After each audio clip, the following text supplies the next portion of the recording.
जय Hind aspirants, this is Zaheer and welcome you back to SSB crack exams. आज के इस लेक्चर में हम चंद इंपॉर्टेंट से एमसीक्यू सॉल्व करने की कोशिश करेंगे as far as your directive principles of state policy is concern. Constitution में one of the most important part भी इसे माना जाता है। पार्ट 4 का यह हिस्सा है। आर्टिकल 36 से लेकर 51 तक हमें directive principles of state policies देखने को मिलते हैं। हमने ऑलरेडी इस पर वीडियो भी बनाया हुआ है। मैं आपसे रेकमेंड करूंगा कि आप जाकर उस वीडियो को जरूर देखें। दरअसल इन्हें पॉजिटिव इंजेक्शंस भी कहा जाता है, क्योंकि ये सरकार को लिमिट नहीं देता, लिमिट क्रॉस करने की बात करता है। बताता है कि आपको आगे बढ़ना चाहिए और socio economic justice, socio economic development लाने के लिए एक वेलफेयर स्टेट का कॉन्सेप्ट लाने की आपको कोशिश करना पड़ेगा। आइए देखते हैं कि वो कौन से एमसीक्यूज हैं। Which of the following article of the Indian Constitution provides for the institution of पंचायती राज? पंचायती राज का इंस्टीट्यूशन किस आर्टिकल के तहत इंस्पिरेशन हमने लिया हुआ है? आर्टिकल 36, आर्टिकल 39, आर्टिकल 40 या आर्टिकल 48? बहुत ही इंपॉर्टेंट सा ये आर्टिकल है, कई सारे कॉम्पिटेटिव एग्जाम्स में भी रिपीट हो चुका हुआ है। The correct answer for this is actually article 40। मैं आपको पहले इन आर्टिकल्स के बारे में बता दूं, बाद में थोड़ा बहुत बैकग्राउंड भी बता दूंगा इस एमसीक्यू का।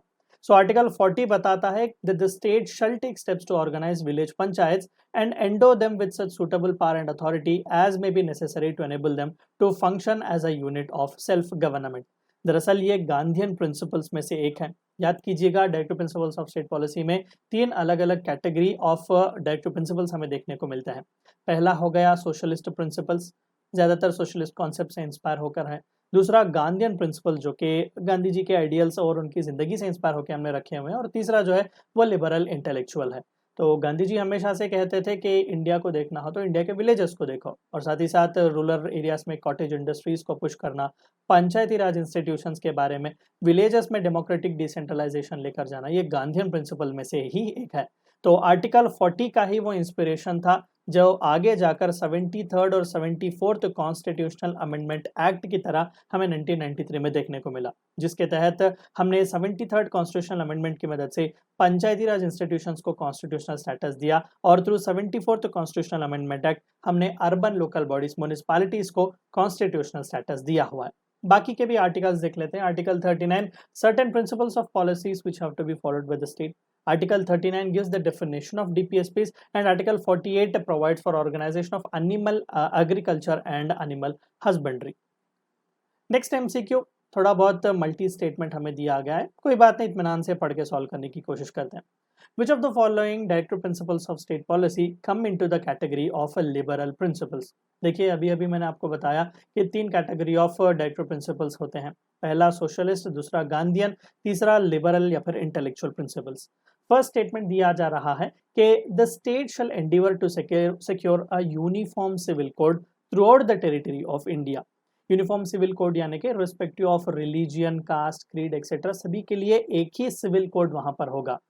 हिंदू हो या मुसलमान हो, क्रिश्चियन हो या कोई भी क्यों ना हो, उनके मैरिजेस के, डाइवोर्स के, अडॉप्शन के, A to Z जितने भी तरीके हैं वो कानूनी तौर पर एक ही सिविल कोड वहां पर अप्लाई होगा। ये तो लिबरल इंटेलेक्चुअल का ही है। ज़्यादातर वेस्टर्न कंट्रीज में हमें ऐसे कॉन्सेप्ट देखने को मिलते हैं।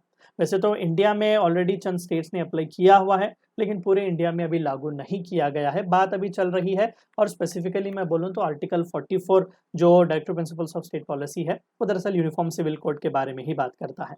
The state shall protect every monument or place or object of artistic or historic interest. Absolutely right. ये भी directive principles of state policy का ही हिस्सा है। The state shall endeavor to secure to all workers a living wage and conditions of work, ensuring a decent standard of living. And fourth one, work towards organization of panchayats. छोटा सा trick भी अगर आप यहाँ पर apply करेंगे ना, तो पूरा कॉन्सेप्ट आपको आसानी से समझ आएगा। पूछ रहा है कि लिबरल प्रिंसिपल्स का हिस्सा, अभी अभी एमसीक्यू हमने सॉल्व किया और देखा कि ऑर्गेनाइजेशन ऑफ पंचायत जो है वो दरअसल गांधीयन प्रिंसिपल है। तो ऑप्शन 4 भी अगर आप मार गिराएंगे तो तीनों के तीनों ऑप्शंस आपके ऑटोमेटिकली डिलीट हो जाएंगे। और बाकी के पहले 3 स्टेटमेंट्स, चाहे वो यूनिफॉर्म सिविल कोड हो, किसी भी मॉन्यूमेंट को प्रोटेक्ट करना, आर्टिस्टिक हिस्टोरिक इंटरेस्ट वाले प्लेस या ऑब्जेक्ट को प्रोटेक्ट करना, या फिर वर्कर्स के लिए उनके वेजेस में सिक्योर करना, लिविंग वेज उन्हें सिक्योर करना, conditions, standard of descent of life उन्हें प्रोवाइड करना, ये सभी लिबरल इंटेलेक्चुअल प्रिंसिपल का ही हिस्सा है। आइए नेक्स्ट मोस्ट इंपॉर्टेंट एमसीक्यू देखते हैं. विच among the following directive principles of state policy was inserted by constitution through 42nd amendment act of 1976. दरअसल इसे मिनी कॉन्स्टिट्यूशन भी कहा जाता है. कई सारी चीजें कॉन्स्टिट्यूशन में चेंज हुई थी through this amendment. Shrimati Indira Gandhi ji उस वक्त प्राइम मिनिस्टर थी. एक और खास बात भी यहाँ पर आपको याद रखनी है कि ये जो कॉन्स्टिट्यूशनल अमेंडमेंट है वो दरअसल इमरजेंसी के टाइम पर आया हुआ था. 1975 से लेकर 1977 तो देश में इंटरनल इमरजेंसी लगी हुई थी इंटरनल डिस्टर्बेंस के बिना पर. तो दरअसल तभी पॉसिबल हुआ कि इतना बड़ा जो अमेंडमेंट है वो लाया जा चुका हुआ था, क्योंकि सेंटर के हाथ में सभी पावर्स दिए जा चुके हुए थे. तो ये बात याद रखिएगा, ये अमेंडमेंट बहुत ही खास है. प्रियम्बल से लेकर कई सारी चीजें हमने यहाँ पर चेंज की हुई थी. सो 4 इंपॉर्टेंट से directive principles of state policies भी यहाँ पर इंसर्ट किए गए थे. सो वही पूछ रहा है कि दिए गए ऑप्शंस में से कौन सा है. The state shall minimise inequalities in income, equal justice and free legal aid, cooperation societies का प्रमोशन या फिर provision for early childhood care. And the correct answer for this is actually equal justice and free legal aid. दरअसल ये article 39A के तहत insert किया गया था, ये ओरिजिनल कॉन्स्टिट्यूशन का हिस्सा नहीं था. तो आप देख सकते हैं कि पहला equal justice and free legal aid भी इंसर्ट किया गया था. Participation of workers in the management of industries भी, और एनवायरनमेंट को प्रोटेक्ट करना, फॉरेस्ट को सेफ गार्ड करना, वाइल्ड लाइफ का प्रोटेक्शन करना, ये भी दरअसल इसी कॉन्स्टिट्यूशनल अमेंडमेंट के तहत ही directive principles of state policy में इंसर्ट किया गया था. नेक्स्ट एमसीक्यू हमें यहाँ से पूछा जा रहा है कि protection of wild life comes under which of the following in the constitution of India. चाहे वो फंडामेंटल ड्यूटीज हैं, डायरेक्टिव प्रिंसिपल्स हैं या फिर 7th शेड्यूल है. अब हड़बड़ी में ये गलती मत कीजिएगा कि directive principles of state policy इकलौते हैं, हम ऐसा लगा देंगे क्योंकि अभी अभी हमने पढ़ा हुआ है. लेकिन थोड़ा बहुत ध्यान से अगर सोचेंगे तो फंडामेंटल ड्यूटीज में भी हमें एक ड्यूटी दी गई थी कि हम एनवायरनमेंट को सेफगार्ड करेंगे, वाइल्ड लाइफ को प्रोटेक्ट करेंगे. और 7th शेड्यूल की जब हम बात करते हैं तो फॉरेस्ट सब्जेक्ट जब आप देख लेते हैं तो क्या 7th शेड्यूल का वो हिस्सा नहीं है? क्या सेंटर और स्टेट उसमें कई सारे अलग अलग एक्ट्स वगैरह नहीं लाते? वाइल्ड लाइफ प्रोटेक्शन एक्ट आप ले लें, एनवायरनमेंट प्रोटेक्शन एक्ट वगैरह आप ले लें, तो नो डाउट ये सभी तीनों के तीनों हिस्से में हमें देखने को मिलते हैं. चाहे वो फंडामेंटल ड्यूटीज हो, directive principles of state policy हो या फिर 7th schedule of Indian constitution, हमें वाइल्ड लाइफ के प्रोटेक्शन के प्रोविजंस देखने को मिलते हैं. अगेन सिंपल सा लेकिन बहुत ही अच्छा सा क्वेश्चन है. The directive principles of state policy was inspired by which of the following constitution. मैंने कई बार कहा, मैं अब भी कहता हूं कि 60 से भी ज्यादा कॉन्स्टिट्यूशंस को खंगालने के बाद, पढ़ने के बाद, एनालाइज करने के बाद ही इंडियन कॉन्स्टिट्यूशन को लिखा गया था. तो दिए गए हुए ऑप्शंस में से हमने किस कंट्री से अपने डीपीएसपीस को लिया हुआ है? क्या वो सोवियत यूनियन है, स्विट्जरलैंड है, जापान है या आयरलैंड है? And the correct answer for this is actually Irish constitution. लेकिन यहाँ पर भी छोटा सा ट्रिक यह है कि आयरलैंड वालों का भी ये ओरिजिनल आइडिया नहीं था. आयरलैंड वालों ने इसे स्पेनिश कॉन्स्टिट्यूशन से इंस्पायर होकर लिया हुआ था. लेकिन हमने आयरलैंड कॉन्स्टिट्यूशन से इसका इंस्पिरेशन लिया हुआ है, तो हम उसका श्रेय आयरलैंड वालों को ही देते हैं. तो Ireland is actually the country from where we got the inspiration for directive principles of state policy. और भी थोड़ा मैं आपको बैकग्राउंड बता दूं तो 1945 में सप्रू कमेटी बिठाई गई थी, जिन्होंने कहा कि हम जब कॉन्स्टिट्यूशन लिखेंगे तो वहां पर हम अपने नागरिकों को 2 अधिकार देंगे, एक जस्टिसेबल, दूसरे नॉन जस्टिसेबल. जस्टिसेबल वो जिनका उल्लंघन होने पर सुप्रीम कोर्ट तक भी जा सकते हैं, बेस्ट एग्जांपल फंडामेंटल राइट्स. वही नॉन जस्टिसेबल ऐसे होंगे जो सरकार उन्हें उस वक्त देगी जब सरकार के पास फीजिबिलिटी होगी उन अधिकारों को देने के लिए. Best example directive principles of state policy. एक और स्टेटमेंट का question, according to directive principles which of the following points are correct. ध्यान से जब क्वेश्चन पढ़ते हो तो ये पार्ट जरूर पढ़ो, क्या वो करेक्ट पूछ रहा है या फिर नॉट करेक्ट पूछ रहा है. सो करेक्ट कौन से पॉइंट्स है उसके बारे में पूछा जा रहा है कि these are mere instructions to the government and they are not enforceable in any court. First statement अगर आप देखेंगे तो थोड़ा बहुत वेग लगेगा, लेकिन इट इज एब्सोल्युटली करेक्ट. ये मियर इंस्ट्रक्शंस ही हैं. क्यों? क्योंकि फंडामेंटल राइट्स जो है वो एक कंपल्शन रखते हैं सरकार पर कि हर हाल में आपको ये चीज देनी ही है. नेगेटिव इंजंक्शंस इसीलिए फंडामेंटल राइट्स को कहा जाता है क्योंकि वो सरकार को लिमिट देते हैं. वही अगर हम डायरेक्टिव प्रिंसिपल्स की बात करें तो वो ना ही लिमिट देते हैं, वो दरअसल पॉजिटिव इंजंक्शंस है. वो पुश करते हैं स्टेट को कि आगे जाओ और ज्यादा से ज्यादा अधिकार सोशो इकोनॉमिक वेलफेयर सिटीजन्स का लाओ. सो ये मियरली इंस्ट्रक्शंस हैं गवर्नमेंट के लिए. एब्सोल्युटली राइट कि जब भी पॉलिसी बनाओ, स्कीम बनाओ, आप इन इंस्ट्रक्शंस को अपने ध्यान में रखो और किसी भी कोर्ट में ये एनफोर्सेबल नहीं है. दोनों के दोनों स्टेटमेंट्स करेक्ट हैं, यानी कि इनका उल्लंघन होने पर आप किसी भी कोर्ट में सरकार को खींच नहीं सकते. अगेन स्टेटमेंट वाइज क्वेश्चन दिया गया है, which of the following points regarding DPSPs are correct पूछ रहा है. The implementation of these principles ensures social and economic democracy, fundamental rights are natural rights but these lead to protect human rights. अब देखिए ध्यान से, first statement तो समझ में आ गया। हमने कई बार डिस्कशन भी किया कि फंडामेंटल राइट्स जो हैं वो पॉलिटिकल राइट्स हैं, वो दरअसल पॉलिटिकल डेमोक्रेसी को बढ़ाते हैं। वहीं अगर हम डीपीएसपीज को देखेंगे, जहाँ पर adequate livelihood, education, health, workers का मैनेजमेंट हो गया, ऐसे कई चीज़ें, ये सभी सोशल और इकोनॉमिक डेमोक्रेसी के लिए हैं। तो first statement is absolutely correct. Fundamental rights are natural rights, ये हमें अधिकार दिए गए, बाय बर्थ हमें मिले हुए हैं, कोई भी इनसे हमें छीन नहीं सकता। इसीलिए तो स्टेट कंपल्शन में गया हुआ है कि ये सभी अधिकार हमें हर हाल में देने हैं। तो ठीक है, और बाद में अगर हम फंडामेंटल राइट्स की भी बात करते हैं, so these actually lead to protect human rights. तो जाहिर सी बात है कि they are actually justiciable in the nature also. So दो भी दिए गए हुए ऑप्शंस करेक्ट ही हैं, both the statements are correct. Which of the following is a category of directive principles of state policy? ये तो बहुत ही आसान सा क्वेश्चन हो गया। Socialist principles, absolutely right. Gandhian principles भी हैं, लिबरल इंटेलेक्चुअल प्रिंसिपल्स भी हैं। So all the three statements are correct in this concern. Next question पूछा जा रहा है, which among the following parts of constitution of India includes the concept of welfare state? जहां पर सभी सिटीजन्स खुश हैं, socio economic development, socio economic democracy वहां पर दी जा रही है। क्या वो प्रियम्बल है, फंडामेंटल राइट्स हैं, डायरेक्टिव प्रिंसिपल्स हैं, या फिर फोर्थ शेड्यूल है? ये आंसर आपको पता है। फंडामेंटल राइट्स तो पॉलिटिकल राइट्स देते हैं, पॉलिटिकल डेमोक्रेसी देते हैं, लेकिन वेलफेयर स्टेट जहां पर सोशियो इकोनॉमिक डेवलपमेंट हो रहा है, that is directive principles of state policy. एक और छोटा सा भी टिप आपको यहाँ पर दे दूं, देखिए प्रियम्बल ना ही कोई सोर्स है अथॉरिटी का, और ना ही किसी तरीके का जस्टिसेबल इन द नेचर है प्रियम्बल का। ये महज कंटेक्स्ट हमें बताता है। मैं अगर रफ क्रूड लैंग्वेज में अगर आपको कुछ बता सकूं, तो मान लेते हैं कि आप 10th स्टैंडर्ड की बायोलॉजी की टेक्स्ट बुक ले रहे हैं, और अगर उसका पहला पेज आप ओपन करके देखोगे तो आपको क्या पता चलेगा? वहां पर कंटेक्स्ट होता है कि कौन सा चैप्टर किस किस पेज में है, या फिर क्या चीजें हमें इस टेक्स्ट बुक में देखने को मिलेंगी। तो प्रियम्बल भी दरअसल कंटेक्स्ट ही है कॉन्स्टिट्यूशन का। वो शख्स जिसके पास वक्त नहीं है पूरा कॉन्स्टिट्यूशन पढ़ने के लिए, अगर वो सिर्फ प्रियम्बल पढ़ेगा तो काफ़ी है, उसे पता चल जाएगा कि पूरी इतनी बड़ी किताब में हमने क्या कुछ देने की कोशिश की हुई है। फोर्थ शेड्यूल तो हमारा राज्यसभा के सीट्स के शेयरिंग के बारे में है। यह बहुत ही अच्छा क्वेश्चन है, कई बार एग्जाम्स में भी रिपीट होता है। एक स्टेटमेंट दिया गया है, directive principles of state policy are like a check on a bank payable at the convenience of a bank. Who made this observation? Pandit Jawaharlal Nehru, professor K T. Shah, doctor B R. Ambedkar and K M. Munshi. कई लोग बाबा साहब अम्बेडकर का नाम यहाँ पर लिख देते हैं, लेकिन ये उनका स्टेटमेंट नहीं है।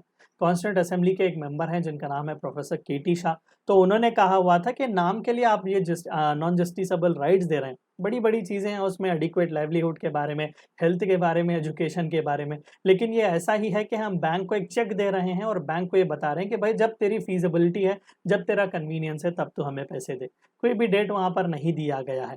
तो it is actually a kind of mockery. और जाहिर सी बात है कि देखो, जब इंडिपेंडेंस आया हमारे पास इतने फैसिलिटीज़ अवेलेबल नहीं थे, इतने रिसोर्सेस हमारे पास नहीं थे, पूरी तरीके से सोशियो इकोनॉमिक इंजस्टिस था, हमारे पास रॉ मटेरियल्स की अवेलेबिलिटी, डेवलपमेंट, एजुकेशन, ऐसे कॉन्सेप्ट्स नहीं थे। तो at that point of time ये राइट्स देना भी फिजिबल नहीं था। तो that is the reason why non justiciable rights को डीपीएसपीस में रखा गया हुआ था।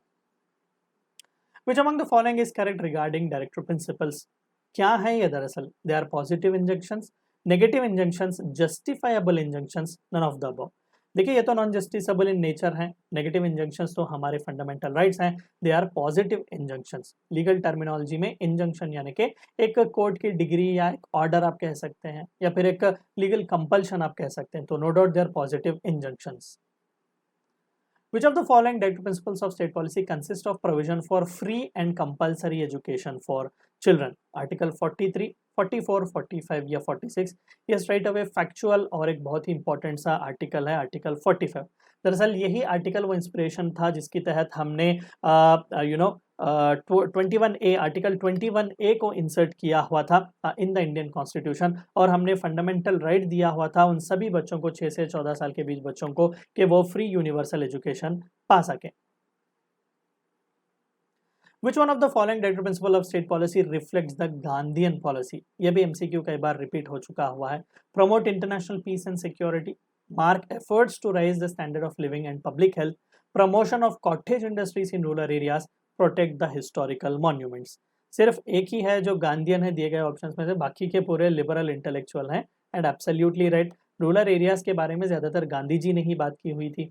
नो डाउट इंडिया को देखना हो तो इंडिया के विलेजेस को देखो, तो promotion of cottage industries in rural areas ये गांधीयन पॉलिसी, गांधीयन डीपीएसपी का एक हिस्सा है। बाकी के पूरे जो है वो लिबरल इंटेलेक्चुअल प्रिंसिपल्स का हिस्सा है।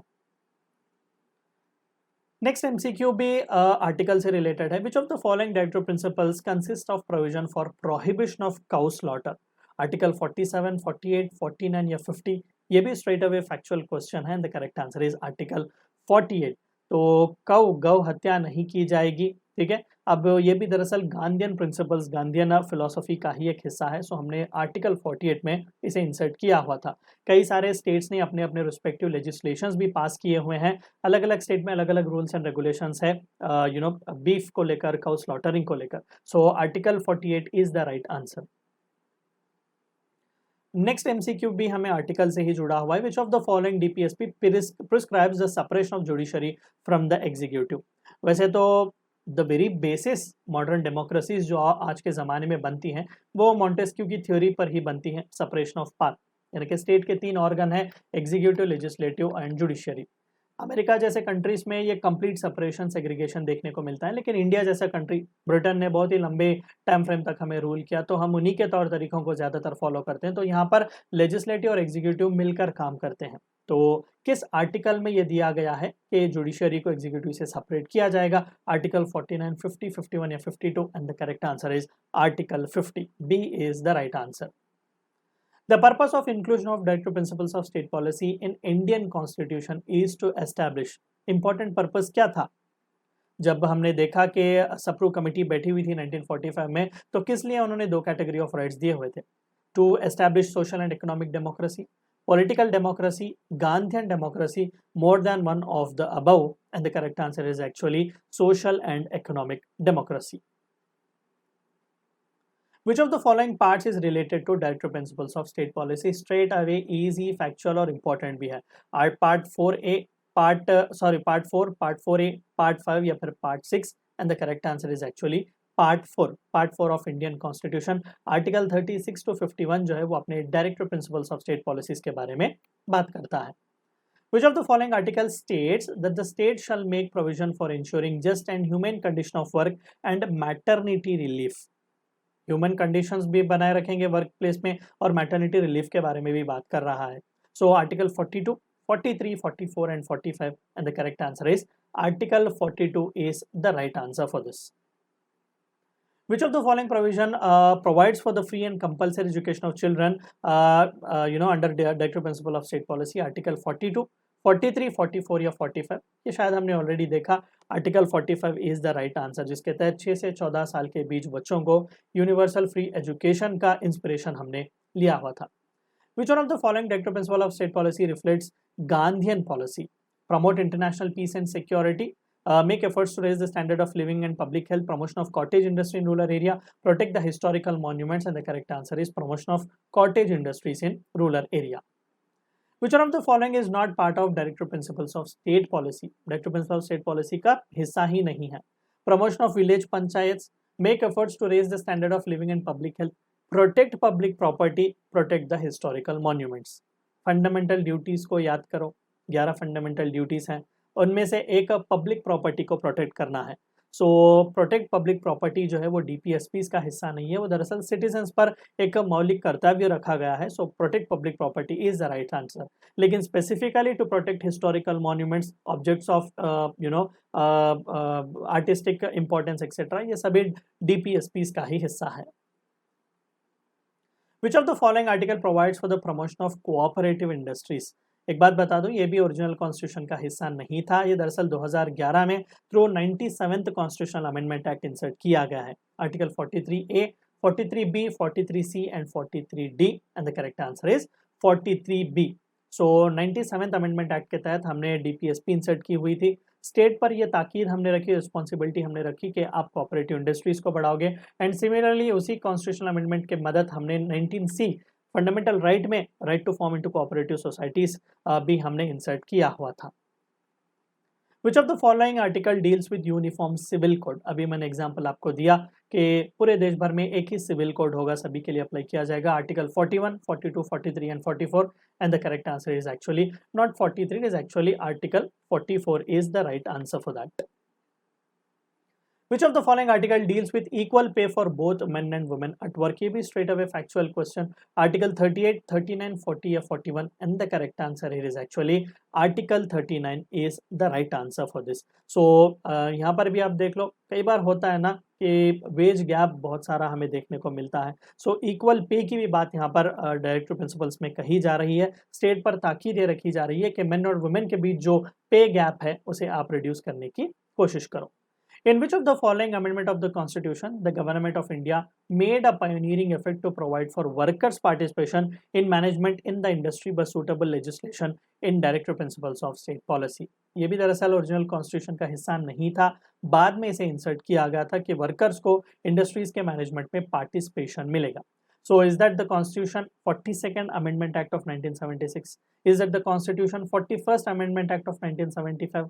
Constitution 46th Amendment Act of 1977? Constitution 40th Amendment Act of 1972? And the correct answer is actually the Constitution 42nd Amendment Act of 1976. Shrimati Indira Gandhi जी ने इसे इंसर्ट करवाया हुआ था। 4 इंपॉर्टेंट से डीपीएसपीस को हमने इंसर्ट किया हुआ था। सो उनमें से एक था कि वर्कर्स को इंडस्ट्रीज के मैनेजमेंट में पार्टिसिपेशन मिलेगा।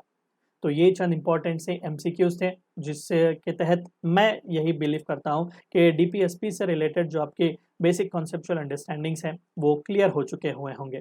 सो meet you in the next lecture, until then stay healthy, stay safe. Thank you for watching my lecture.